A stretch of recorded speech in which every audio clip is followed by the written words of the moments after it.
Miss হবে না আপনার পছন্দের টিভি শো। দেখুন জি5 অ্যাপে একদম ফ্রি। একটি গান কালজয়ী হয়ে ওঠার পিছনে অবদান থাকে অনেক মানুষের। গায়ক, গায়িকা, সুরকার, তারা যেমন একটি গানে নিজেদের প্রাণ ঢেলে দেন যাতে সেই গানগুলো আমাদের মন, আমাদের হৃদয় ছুঁয়ে যায়, ঠিক তেমন গীতিকাররা তাদের নিজেদের কথার মাধ্যমে সেই গানগুলিতে জীবন দেন। আজ গোটা পর্ব জুড়ে আমরা উদযাপন করব বাংলার নানা গীতিকারদের লেখা অসামান্য সমস্ত গান।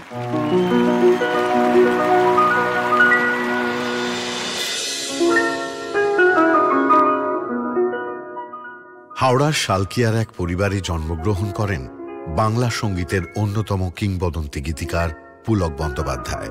স্কুলে পড়াকালীন তাঁর একটি লেখা একটি বিখ্যাত পত্রিকায় ছাপা হয়। লেখার উপহার স্বরূপ মানি অর্ডার মারফত নগদ 5 টাকা পেয়েছিলেন তৎকালীন সময়ে। কবিতার প্রতি অসীম ভালোবাসার থেকেই তাঁর গীতিকার হয়ে ওঠা। কেরিয়ারের শুরুর দিকে থিয়েটারের জন্য গান লেখেন তিনি। গান লেখেন অসংখ্য ছবি ও অ্যালবামের জন্য। কালজয়ী গীতিকার পুলক বন্দ্যোপাধ্যায়কে সারেগামাপার মঞ্চ জানায় প্রণাম।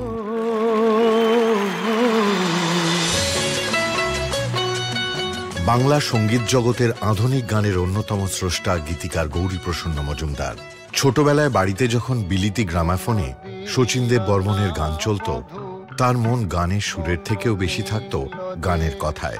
পরবর্তীকালে শ্রদ্ধেয় শচীন দেব বর্মনের হাত ধরেই শুরু হয় তার সঙ্গীত জীবনের পথ চলা। শোনা যায় কিঞ্চিৎ ভুলমনা গৌরীপ্রসন্ন মজুমদার পকেটে মানিব্যাগ ঢোকাতে ভুলে গেলেও পেন নিতে কোনোদিন ভুলতেন না, বরং তার পেনের জাদুতে বাংলার মানুষ ভুলে থাকত নিজেদের দুঃখ বেদনা। বাংলার অন্যতম শ্রেষ্ঠ গীতিকার গৌরীপ্রসন্ন মজুমদারকে সারেগামাপার মঞ্চ জানায় প্রণাম। গৌতম চট্টোপাধ্যায় বাংলার রক মিউজিকের চিরস্মরণীয় তারকা।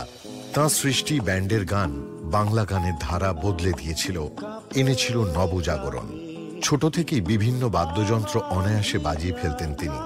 গানে বিপ্লব আনার অঙ্গীকার নিয়েই ভাই ও বন্ধুদের সঙ্গে নিয়ে কখনো বাউলদের আখড়ায়, কখনো বাসে, ট্রেনে হকারদের গান শুনে অনুপ্রাণিত হয়ে নিজেই সৃষ্টি করতে চেয়েছিলেন ফিউশন মিউজিক। প্রেসিডেন্সিতে পড়তে পড়তেই প্রথম স্প্যানিশ গিটার হাতে এলো না। বিশ্বসঙ্গীত ও রক সঙ্গীত তাঁর জীবনের সঙ্গে জড়িয়ে গেল। গৌতম চট্টোপাধ্যায় ও সঙ্গে আরও 6 জন সতীর্থ মিলে তখন তৈরি হলো একটি গানের দল, নাম সপ্তর্ষি। পরবর্তীকালে সেই নাম বদলেই হলো মহিনের ঘোড়াগুলি।